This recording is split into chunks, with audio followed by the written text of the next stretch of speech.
Bienvenue dans Chronique de mes mondes intérieurs. Aujourd'hui, nous allons plonger ensemble dans une séance d'hypnose spirituelle de reconnexion particulièrement riche.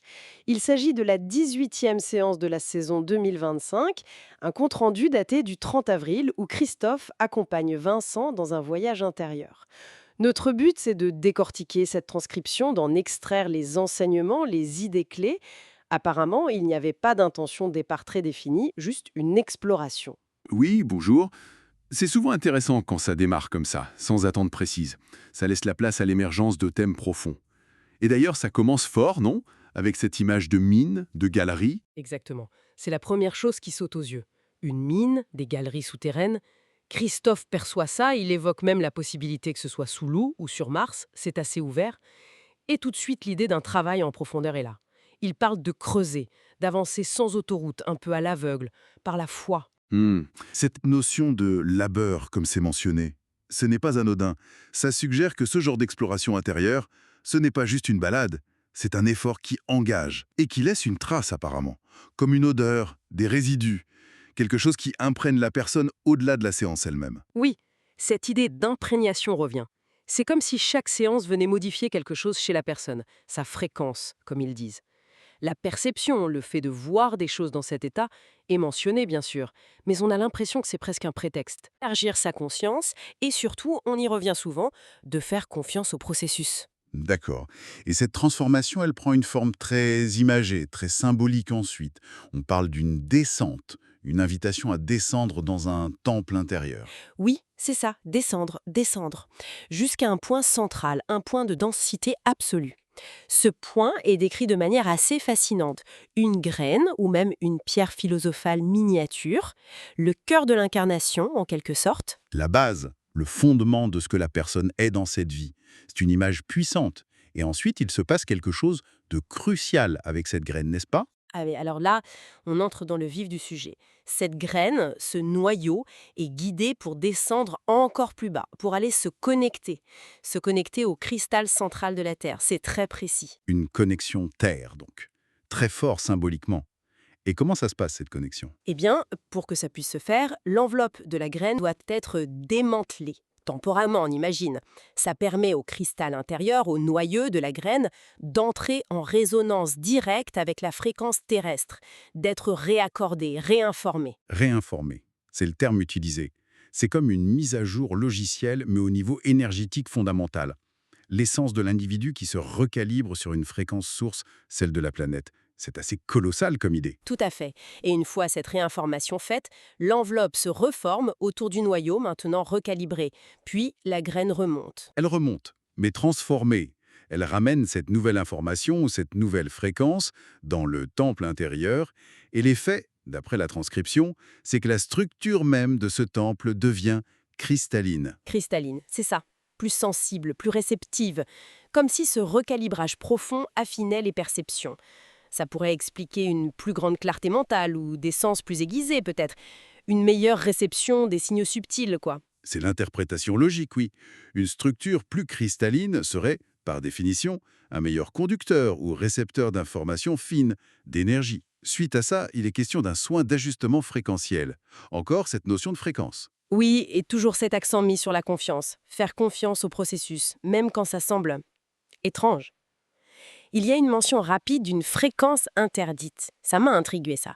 Qu'est-ce que ça peut vouloir dire? Hmm. Interdite. Peut-être pas au sens littéral d'une interdiction extérieure. Ça pourrait symboliser une fréquence que la personne s'interdisait d'atteindre elle-même. Une croyance limitante à dépasser. Ah oui, vu comme ça. Dépasser ses propres barrières. Ça fait sens. Et le corps physique dans tout ça, il est décrit comment? Comme une lampe incandescente. Intéressant paradoxe. Il devient plus dense, mais en même temps plus conducteur. Comme si l'énergie pouvait circuler plus intensément à travers une structure renforcée, mieux ancrée. D'accord. Et puis, on arrive vers la fin de la séance. Avec des messages, des amis, c'est comme ça qu'ils sont appelés, des guides peut-être? C'est probable, oui. Les messages sont assez simples mais fondamentaux. Oui, profitez bien de votre incarnation, réjouissez-vous en étant naturel. C'est un appel à l'acceptation, à la joie simple d'être soi. Très beau. Et juste après, il y a cette dernière idée, un peu surprenante. Laquelle? L'idée qu'ils auraient pu recevoir une fonction de sonar intérieur, un sonar. Un sonar, oui. C'est une image assez parlante, non? Qu'est-ce qui évoque un sonar? La capacité à percevoir son environnement par écho, par résonance, sans utiliser la vue directe. Ça pourrait être une autre métaphore pour cette sensibilité accrue, cette structure cristalline dont on parlait.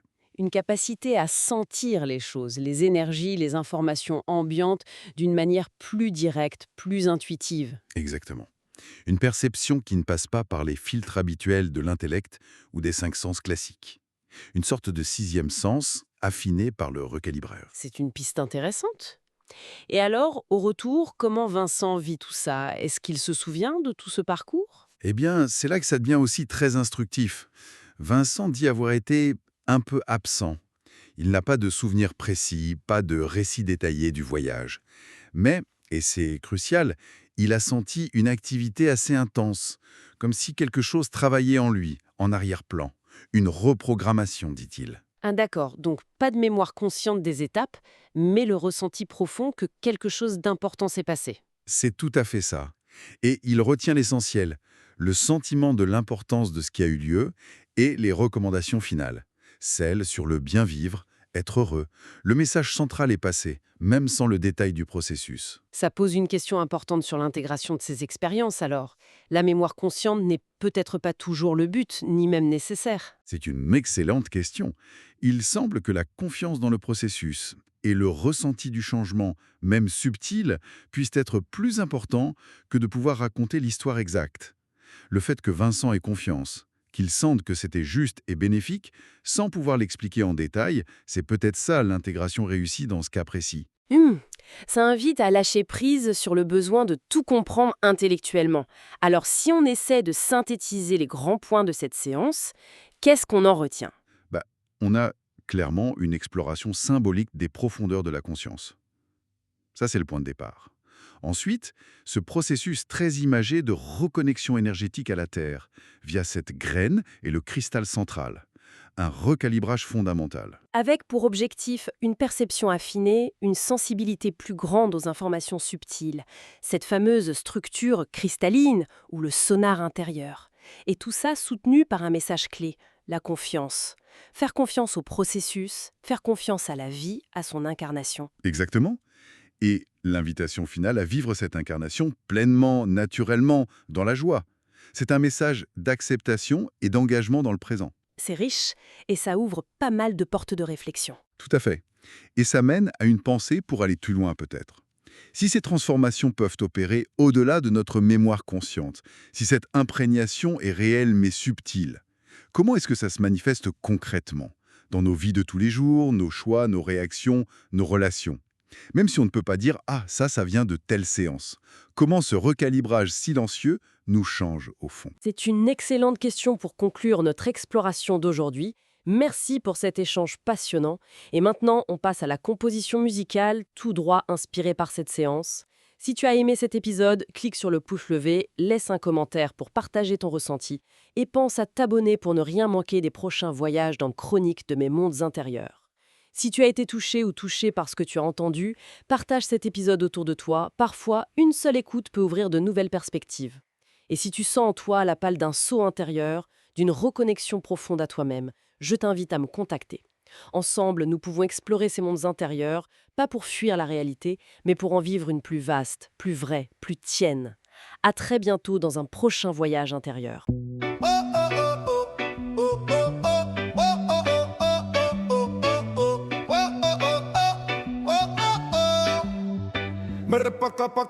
Je descends sans carte, sans chemin tracé, dans les galeries de mon moi caché. Pas d'autoroute, juste la foi, un labeur d'âme, un pas à la fois. Je creuse en silence, loin des regards, jusqu'au point central, au cœur du départ.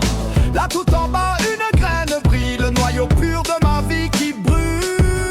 Oh, oh, oh, je suis la graine. Oh, oh, oh, dans la lumière terrestre, je me dénude, je me connecte au cristal profond, à la source parfaite. Oh, oh, oh, je suis recalibré, ma fréquence vibre, mon âme est sacrée. Et je remonte, transformé, pour vivre ici pleinement incarné. L'enveloppe tombe, le noyau s'offre en résonance avec la terre qui dort. Elle me réinforme, elle me réaccorde à sa fréquence ancienne, à sa force forte. Puis je me reconstitue, plus clair, plus net. Ma structure intérieure devient cristalline, parfaite. Je sens les échos, je capte les signes. Mon sonar intérieur s'allume et décide.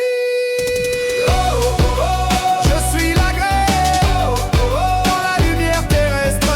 Je me dénude, je me connecte au cristal profond, à la source parfaite. Je suis recalibré, ma fréquence vive, mon âme est sacrée. Et je remonte, transformé, pour vivre ici pleinement incarné. Je ne fais plus tout, je ne raconte pas tout, mais je sens en moi ce travail profond, ce goût d'un changement doux, d'une reprogrammation, une odeur de terre, une vibration. Je fais confiance même sans voir au processus sacré, à ce qui m'attire. Même la fréquence interdite sourd, car en moi plus rien ne couvre. Je suis la graine dans la lumière terrestre. Je me dénude, je me connecte au cristal profond, à la source parfaite. Je suis recalibré, ma fréquence vive, mon âme est sacrée. Et je remonte, transformé, pour vivre ici pleinement incarné. Mon corps est une lampe dense et vivante, conductrice d'âme rayonnante, brillante. Je marche sur terre, je respire, je danse, je célèbre chaque instant, chaque chance. Pas besoin de fuir ni de comprendre tout. Je vis ici, maintenant, debout, naturel, joyeux, profondément moi. C'est ça l'incarnation, c'est ça la loi. Je suis la graine dans la lumière terrestre. Je me dénude, je me connecte au cristal profond, à la source parfaite. Je suis recalibré, ma fréquence vive, mon âme est sacrée. Et je remonte, transformé, pour vivre ici. Pour vivre ici. Pour vivre ici.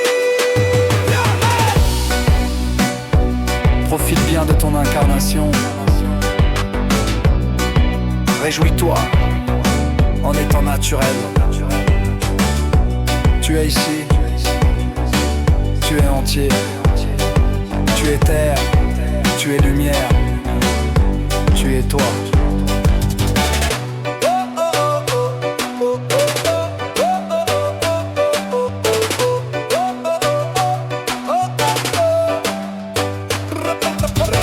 Tu es toi.